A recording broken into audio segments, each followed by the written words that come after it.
Pernah nggak sih kalian lagi belanja ke swalayan, terus ngambil sekaleng susu bubuk? Di kaleng itu gede banget, cetakan tulisannya 1 kilogram. Terus tiba-tiba kalian mikir, tunggu dulu deh, ini isinya beneran susu semua 1 kilo penuh? Atau jangan-jangan aku juga ikut bayar berat kaleng besinya ini? Nah, ini tuh pertanyaan konsumen yang kelihatannya sepele. Tapi sebenarnya relevan banget buat kita semua. Soalnya, jujur aja, apa yang kita lihat di kemasan itu nggak selalu menceritakan kondisi aslinya secara utuh. Halo semuanya, selamat datang di sesi penjelasan kali ini. Hari ini kita bakal membedah sebuah topik yang sebenarnya diambil dari materi matematika kelas 7 SMP. Yap, kita bakal ngomongin soal bruto, neto, dan tara. Eits, tapi tunggu dulu, jangan keburu mundur dengar kata matematika ya. Daripada melihat ini sebagai teori buku cetak yang ngebosenin, mending kita anggap konsep ini sebagai, ya, semacam kekuatan super buat jadi konsumen yang cerdas di kehidupan sehari-hari. Gimana? Udah siap? Yuk kita mulai. Oke, ini dia peta perjalanan kita hari ini. Pertama, kita bahas bedanya kemasan dan isi barang. Kedua, kita kenalan sama istilah bruto, neto, dan tara. Ketiga, kita masuk ke rumus dan cara menghitungnya. Keempat, latihan studi kasus. Dan terakhir, kelima, jebakan-jebakan yang harus banget kalian hindari. Kita masuk ke bagian pertama ya, kemasan versus isi barang. Sebenarnya apa sih yang lagi kita beli? Coba deh, kalian bayangin barang-barang yang ada di rumah. Beras biasanya ada di dalam karung kan, gula di dalam plastik, atau minyak goreng di botol. Waktu kita beli barang-barang ini, yang beneran pengen kita makan atau kita pakai kan cuma isinya aja. Kalian nggak mungkin dong masak karung berasnya. Tapi, realita di lapangan, pas sebuah produk ditimbang, berat bungkusnya itu otomatis ikutan kehitung kalau kita nggak teliti. Bayangin, kalian beli kotak biskuit gede yang labelnya 1 kilogram atau 1000 gram. Kalau kita bongkar nih, berat total 1 kilo itu sebenarnya cuma terdiri dari 900 gram biskuit benerannya yang bisa kalian nikmatin, dan sisa 100 gramnya itu ya cuma berat kardus atau kaleng kosongnya aja.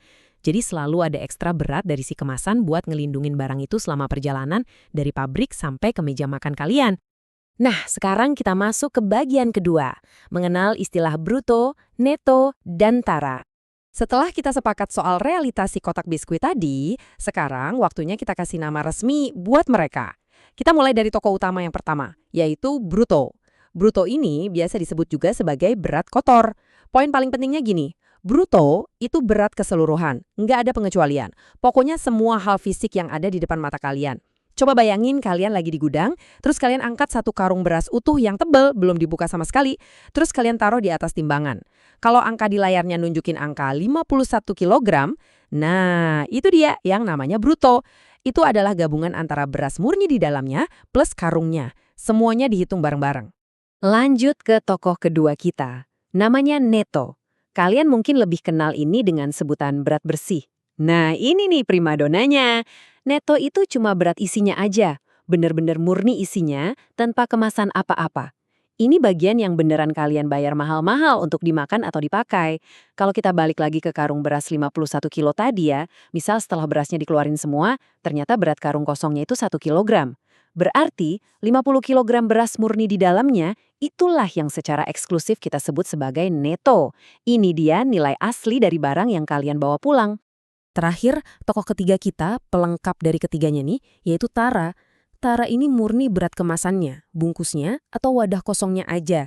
Wujudnya bisa macam-macam banget. Bisa karung guni tebal, kardus berlapis, plastik tipis, botol kaca, atau kaleng besi. Pada dasarnya, ini tuh semacam pengorbanan berat yang wajib ada supaya si neto tadi bisa jalan-jalan dari ujung dunia ke ujung lainnya dengan aman, tanpa hancur. Di kasus beras kita tadi, ya 1 kilogram karung kosong itulah yang berperan penuh sebagai tara. Kalau kita jejerin ketiganya bareng-bareng, perbedaannya jadi kelihatan super jelas dan terstruktur kan? Bruto itu si berat kotor, gabungan harmonis antara beras dan karungnya. Terus neto itu si berat bersih, fokus murni ke berasnya aja. Dan tara itu si berat kemasan, si karung kosong yang udah capek-capek ngelindungin isinya. Gampang banget buat dipahami kan? Oke, sekarang kita lanjut ke bagian ketiga, rumus dan cara menghitung. Gimana cara nemuin berat aslinya? Begitu dengar kata rumus, saya tahu banget nih, pasti ada yang langsung tegang atau teringat masa-masa kelam ujian di sekolah. Tapi percayalah, kalian beneran nggak perlu ngafalin ini secara buta kok. Rumus ini tuh murni cuma pakai logika akal sehat aja. Coba deh bayangin satu lingkaran utuh. Anggap aja lingkaran peluh ini adalah 100% bruto, alias total keseluruhan 1000 gram kotak biskuit kita dari contoh di awal tadi. Lingkaran utuh ini kan secara alami terbelah jadi dua potongan. Potongan yang gede itu 90% neto alias 900 gram biskuit enaknya. Terus potongan yang kecil itu 10% tara atau 100 gram kotak kardus kosongnya. Kelihatan banget kan logikanya? Bruto itu nggak lain dan nggak bukan cuma gabungan dari potongan neto yang ditambahin sama potongan tara. Udah gitu doang. Dari logika pemisahan lingkaran tadi, 3 rumus matematika ini muncul dengan sendirinya tanpa perlu dipaksa. Coba kita urai pelan-pelan ya. Rumus pertama. Kalau mau cari berat total alias bruto, kalian tinggal tambahin aja neto sama tara, sesimpel itu. Rumus kedua, kalau kalian pengen tahu berat isi murninya aja alias neto, ya berarti kalian tinggal potong berat total si bruto dengan berat bungkusnya alias kurangi bruto sama tara. Dan rumus yang ketiga, buat tahu berapa sih berat bungkusnya ini alias si tara, cukup ambil angka bruto, terus kurangi deh sama isi murninya atau si neto. Bener-bener mengalir kayak logika kita sehari-hari kan? Oke, tahan sebentar. Saatnya kita kuis kilat nih. Tolong singkirin dulu alat hitung atau kalkulator kalian. Pakai insting yang baru aja kita pelajarin bareng-bareng. Kalau kalian tahu berat total atau bruto sebuah barang belanjaan itu 20 kg, terus berat kemasan kosongnya atau tara itu 1 kg, coba tebak, berapa netonya? Tepat sekali, jawabannya 19 kg. Keren banget, kalian cuma perlu ngelakuin pengurangan simpel di dalam kepala, 20 dikurang 1.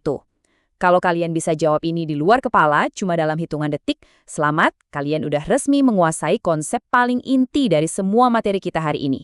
Sekarang kita naik level ke bagian keempat, latihan studi kasus. Gimana kalau ini diterapin di dunia nyata?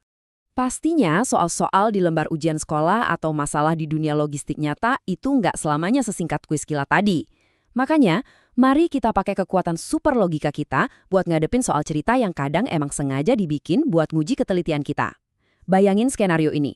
Ada seorang ibu beli 5 karung tepung buat stok toko rotinya.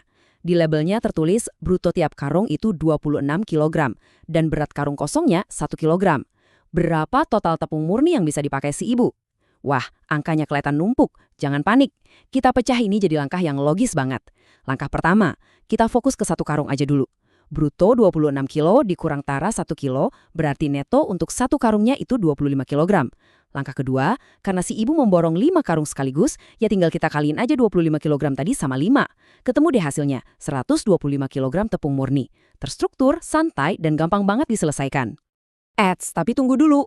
Coba kita lihat sebuah tantangan daru yang levelnya sedikit lebih susah. Bayangin ada kasus pengiriman kotak buah eksotis. Diketahui catatan brutonya 15 kg. Tapi kardus kosongnya alias taranya itu beratnya 500 gram. Kalau kalian buru-buru ngambil jalan pintas, terus langsung kurangin 15 dengan 500, hasilnya minus 485, dan itu salah besar. Kunci keselamatan kalian di sini adalah menyamakan satuannya dulu. 500 gram ini harus diubah pelan-pelan jadi 0,5 kg. Setelah itu, baru deh kita bisa ngitung dengan presisi. 15 kg dikurangi 0,5 kg, hasilnya netonya adalah 14,5 kg. Ini tuh detail super kecil yang sering banget menjebak banyak orang, jadi jangan sampai kalian lengah ya. Akhirnya kita masuk ke bagian kelima, jebakan yang harus dihindari. Kesalahan fatal apa saja yang sering terjadi? Saya selalu nanam prinsip ini. Tahu rumus itu emang penting buat maju, tapi tahu pasti di mana letak lubang jebakannya, itu yang bakal bikin kalian selamat dengan nilai ujian 100, atau minimal memastikan kalian gak ditipu pedagang nakal di pasar. Ada beberapa kesalahan super klasik yang terus-terusan dilakuin. Pertama, penyakit lupa dan kebolak-balik antara istilah neto sama tara. Mana yang isi, mana yang kemasan. Kedua, dengan sangat polosnya nganggap kalau bruto itu nilainya persis sama kayak neto. Nah ini sama aja kalian mengabaikan eksistensi berat kemasan sama sekali. Dan yang ketiga, persis kayak kasus kotak buah yang dramatis tadi, kelupaan yang fatal buat ngubah dan nyamain satuan dari gram ke kilogram atau sebaliknya sebelum mulai ngitung. Anggap aja semua poin ini sebagai lampu merah peringatan buat kalian.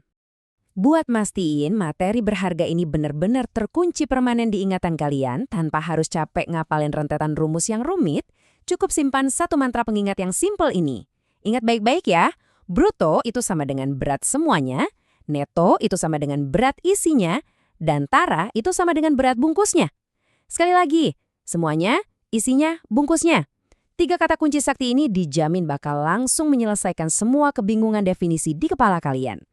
Jadi, kita akhirnya sampai di penghujung penjelasan kali ini. Kita udah bareng-bareng ngebongkar rahasia matematis di balik label kemasan yang sering ngecoh. Nah, sekarang saya punya sebuah pemikiran provokatif untuk kalian bawa pulang. Lain kali kalian pergi belanja, entah itu lagi tawar-menawar di pasar tradisional yang rame atau jalan santai di lorong supermarket yang terang dan dingin, akankah kalian biarin aja kemasan yang tebal dan berlapis itu memanipulasi nilai uang kalian?